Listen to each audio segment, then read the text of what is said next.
Hello friends, welcome back to active mind. तो friends, आज हम देखते हैं अपने प्राइम मिनिस्टर के बारे में। फ्रेंड्स, अपने पिछले वीडियो में हमने पढ़ा मेकिंग ऑफ कॉन्स्टिट्यूशन और फिर हम पढ़ रहे थे नेशनल गवर्नमेंट। नेशनल गवर्नमेंट में हमने प्रेसिडेंट पढ़ा, वाइस प्रेसिडेंट यानी राष्ट्रपति उपराष्ट्रपति के बारे में हमने पूरी तरह से पढ़ लिया है। तो आज हम नेशनल गवर्नमेंट के अंतर्गत देखते हैं प्राइम मिनिस्टर ऑफ इंडिया, प्रधानमंत्री के बारे में। तो फ्रेंड, प्रधानमंत्री पीएम ऑफ इंडिया, इनके बारे में बताया गया आर्टिकल 75 में कि हमारे भारत का एक प्रधानमंत्री होगा appointed by president of India, यानी इनका अपॉइंटमेंट कौन करते हैं? प्रेसिडेंट ऑफ इंडिया यानी भारत के राष्ट्रपति करते हैं। और इनको ओथ कौन दिलाते हैं? यानी इनको शपथ कौन दिलाते हैं? प्रेसिडेंट ही दिलाते हैं। इनका टेन्योर क्या है, यानी इनका कार्यकाल क्या है? इनका कार्यकाल नॉट फिक्स्ड, यानी कुछ भी फिक्स नहीं होता। लेकिन हमको क्या लगता है कि प्रधानमंत्री का कार्यकाल 5 साल के लिए होता है। तो फ्रेंड्स, यहाँ पे कॉन्सेप्ट क्या है? ऐसा नहीं होता, इनका कार्यकाल 5 साल के लिए नहीं होता है, नॉट फिक्स होता है। लेकिन फ्रेंड्स, क्या होता है कि इनको लोकसभा जो होती है उसके द्वारा इनको बहुमत चाहिए होता है, और लोकसभा जो है 5 साल के बाद वो समाप्त हो जाती है। तो जब लोकसभा समाप्त हो जाती है तो ऑटोमेटिक ही प्राइम मिनिस्टर को हटना पड़ता है, यानी इनको छोड़ना पड़ता है, इस्तीफा देना पड़ता है, क्योंकि इनको लोकसभा से समर्थन चाहिए। और जब फिर से लोकसभा बन के आती है और इनको समर्थन मिलता है तो फिर से ये ज्वाइन हो जाते हैं।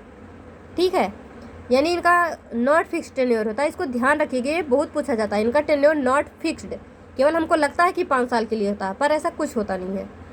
व्यक्ति जो संसद के किसी भी सदन का सदस्य नहीं है उसे 6 महीने के लिए प्रधानमंत्री के रूप में नियुक्त किया जा सकता है। अब इसका क्या मतलब है कि जो संसद के किसी भी सदन का सदस्य नहीं है। फ्रेंड्स, हमने पढ़ा कि राष्ट्रपति और उपराष्ट्रपति के केस में कि उनको किसी भी सदन का सदस्य नहीं होना चाहिए। लेकिन यहाँ पे क्या है कि जो संसद के सदन का सदस्य नहीं है उसको यहाँ सदस्य होना चाहिए। मान लो हमने आपको प्रेसिडेंट बनाना है, प्राइम मिनिस्टर बनाना है, यानी प्रधानमंत्री बनाना है, तो हम क्या करेंगे? आपको बना देंगे, लेकिन 6 महीने के अंदर अंदर आपको लोकसभा या राज्यसभा का मेंबर चुन के आना पड़ेगा। ठीक है, यानी प्रधानमंत्री अगर आपको बनना है तो आपको संसद के सदन का सदस्य होना पड़ेगा 6 महीने के अंदर। अगर हम आपको बना भी देते हैं तो 6 महीने के अंदर आप सदन का सदस्य बनना आपको अनिवार्य है। PM draw his salary as a member of parliament, यानी पार्लियामेंट जब वो संसद के सदस्य बन जाते हैं तो इस पद के लिए ही उनको मतलब सैलरी दिया जाता है। और उनकी सैलरी कितनी है? 2 lakh per month, 2 lakh per month. इनका क्वालिफिकेशन क्या होता है? इंडियन सिटीजन, यानी जन्म से ही भारत का नागरिक होना चाहिए। मिनिमम एज 25 ईयर, अगर आप 25 साल के हैं तो आप प्रधानमंत्री बन सकते हैं। एज मिनिमम लोकसभा, क्योंकि लोकसभा का मिनिमम एज कितना होता है? 25 ईयर, और राज्यसभा का कितना होता है? 30 ईयर। तो फ्रेंड्स, यहाँ पे हम यही नहीं बताएंगे कि प्रधानमंत्री का जो है मिनिमम एज 25 और मैक्सिमम क्या 30 ईयर हो सकता है। यहाँ पे आप केवल 25 ईयर ही नहीं बताएंगे। अब इसका क्या कंसेप्ट है? जैसे हमने बोला ना कि उनको राज्यसभा या लोकसभा का मेंबर होना चाहिए। अगर वो लोकसभा के मेंबर हैं तो 25 साल में ही वो प्रधानमंत्री बन सकते हैं, और अगर वो राज्यसभा के मेंबर हैं तो 30 साल में वो प्रधानमंत्री बन सकते हैं। अगर वो राज्यसभा के हैं तो ये तो मिनिमम है और ये 30 साल मैक्सिमम है। प्रधानमंत्री राष्ट्रपति और मंत्रिपरिषद के बीच के संवाद की प्रमुख कड़ी है। इसका जिक्र किया गया है आर्टिकल 78 में। अब इसका क्या मतलब होता है कि प्रधानमंत्री राष्ट्रपति मंत्रिपरिषद के बीच की कड़ी होती है? तो हमने राष्ट्रपति में पढ़ा था कि राष्ट्रपति जो होते हैं ये अपनी अपनी सारी शक्तियों का यूज प्रधानमंत्री और मंत्रिपरिषद के आदेश के अनुसार करते हैं।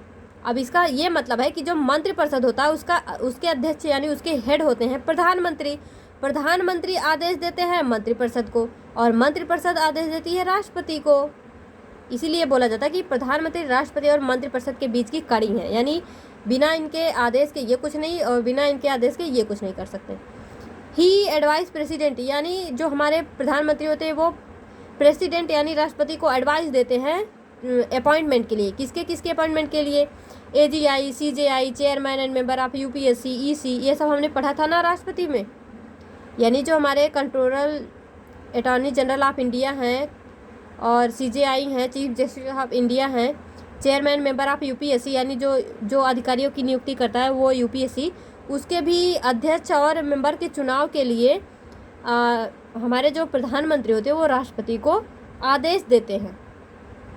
ठीक है फ्रेंड्स, अगर प्रधानमंत्री बोलेंगे इनको अपॉइंट कर दो, कर देंगे, इनको अपॉइंटमेंट कर दो, कर देंगे, ऐसे करके होता है। ठीक है, वह संसद को बुलाने और सत्रावसान करने में राष्ट्रपति को सलाह देते हैं।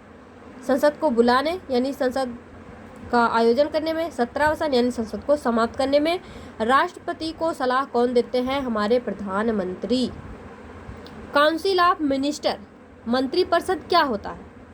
अपॉइंटेड बाय प्रेसिडेंट, मतलब हमारा जो प्रेसिडेंट है ये अपॉइंटमेंट प्रधानमंत्री की भी करते हैं, मंत्रिपरिषद की भी करते हैं, अपॉइंटमेंट यही करते हैं, और इन्हीं दोनों लोगों के आदेश के बिना ये कुछ भी नहीं है।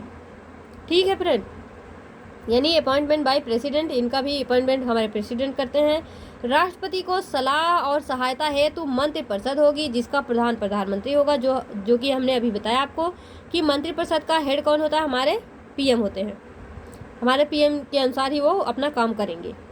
बाई 91 अमेंडमेंट एक्ट 2003 यानी 91 संशोधन 2003 के अनुसार ये बताया गया, maximum strength of council of minister is not more than 15% of Lok Sabha strength. नहीं आया ना समझ फ्रेंड्स? ये बोल रहा है कि जैसे लोकसभा स्ट्रेंथ कितनी हमारी 543 है, 543 है, इसके 15%, इसका 15% कितना हो गया? 82। इतने मेंबर ही, इतना ही, मतलब इससे ज़्यादा काउंसिल ऑफ मिनिस्टर नहीं हो सकते, इसमें इससे ज़्यादा सदस्य नहीं हो सकते हैं। अगर हमारे लोकसभा में 543 मेंबर है तो इसका 15% यानी 82 मेंबर ही जो है काउंसिल ऑफ मिनिस्टर होंगे। जैसे फ्रेंड्स क्या होता था, अब जैसे मान लो हम प्रधानमंत्री बन गए, तो राष्ट्रपति बन गए, कुछ भी बन गए, तो हम क्या बोलेंगे? अपने ही घर वालों को उठा के हाँ इनको मंत्री बना दो, इनको मंत्री बना दो, ऐसे करते थे ना लोग। तो ऐसा देख के ये अमेंडमेंट किया गया। फ्रेंड्स, अमेंडमेंट यानी संशोधन क्या होता है इसके बारे में हम डिटेल में आगे पढ़ेंगे। जैसे ये होता है ना, जैसे हमारा जब संविधान बना तो उसमें आर्टिकल बना दिए गए, इसमें ये होगा ये होगा, लेकिन बाद में कुछ और जैसे कुछ और रूल्स नियम की ज़रूरत पड़ी तो उसको संविधान के बीच में बनाना पड़ा उस चीज़ के लिए, यानी हम बोल सकते हैं इमरजेंसी में बनाना पड़ा, तो उसी को हम बोलते हैं संशोधन यानी अमेंडमेंट। तो जब मतलब पहले तो ऐसे ही था कि ठीक है मेंबर बना दिए जाएंगे, लेकिन कोई वो फिक्स नहीं था कि कितने मेंबर। लेकिन जब ऐसे ही देखने लगे लोग कि कोई भी अपने घर वालों को उठा के बना दो, इनको मंत्री बना दो, इनको ये बना दो, तो ये नियम जो है अपनाया गया कि जितनी भी लोकसभा स्ट्रेंथ है उसके 15% member he council of minister में हो सकते हैं। मैक्सिमम 82 इंक्लूडिंग पीएम, यानी प्रधानमंत्री को लेके 82 होने चाहिए। अगर संसद का सदस्य नहीं है 6 मंथ में बनकर आ जाए। अब इसका क्या मतलब? वही कि अगर आपको काउंसिल ऑफ मिनिस्टर मतलब बनना है, उसका मेंबर बनना है, तो आपको संसद का सदस्य होना पड़ेगा।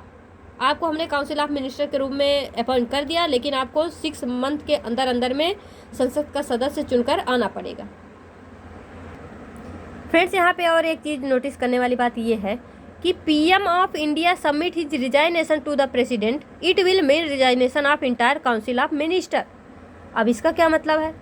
यानी हमारे देश के प्रधानमंत्री जो हैं वो अपना इस्तीफा किसको देते हैं? प्रेसिडेंट को देते हैं। और इसका इस लाइन का क्या मतलब? इसका ये मतलब है कि जब भी हमारे प्रधानमंत्री राष्ट्रपति को इस्तीफा देंगे तो उनके साथ ही जो इंटायर काउंसिल ऑफ मिनिस्टर यानी मंत्रिपरिषद है उनका ऑटोमेटिक ही इस्तीफा हो जाएगा, यानी वो ऑटोमेटिक ही हट जाएंगे। आया ना समझ आपको? यानी जब पीएम यानी प्रधानमंत्री राष्ट्रपति को इस्तीफा देंगे तो हमारे जो मंत्रिपरिषद है वो सब ऑटोमेटिक ही हट जाएंगे अपने पद से, ऑटोमेटिक ही समाप्त हो जाएंगे। ठीक है। Prime minister of India is chief of government, chief adviser to the president, head of council of minister, responsible to parliament, he can dismiss any of his minister. ये क्या है? ये फ्रेंड्स कभी कभी क्वेश्चन में जैसे पूछ लिया जाता है कि prime minister of India is chief of government होते हैं, चीफ एडवाइजर टू प्रेसिडेंट यानी मुख्यमंत्री के सलाहकार होते हैं, हेड ऑफ काउंसिल मिनिस्टर मंत्रिपरिषद के प्रधान होते हैं, रिस्पॉन्सिबल टू पार्लियामेंट के लिए रिस्पॉन्सिबल होते हैं, रिस्पॉन्सिबल मीन जिम्मेदार। ही can dismiss any of his minister, यानी जो ये इन काउंसिल ऑफ मिनिस्टर है, अगर ये कभी भी चाहें तो किसी को भी उसमें डिसमिस कर सकते हैं, बर्खास्त कर सकते हैं, उसको बाहर निकाल सकते हैं। अब जैसे कभी क्वेश्चन में दे दिया कि not chief adviser to president, यानी वो प्रेसिडेंट के एडवाइज़र नहीं है, तो हम क्या बोलेंगे? नहीं, गलत, वो वो प्रेसिडेंट के चीफ एडवाइज़र होते हैं। ठीक है, ऐसे करके हम क्वेश्चन को सॉल्व करेंगे। तो फ्रेंड्स ठीक है, यहाँ तक हमने अपना जो है नेशनल गवर्नमेंट पढ़ लिया, जिसमें हमने राष्ट्रपति, उपराष्ट्रपति, प्रधानमंत्री और मंत्रिपरिषद के बारे में पढ़ा।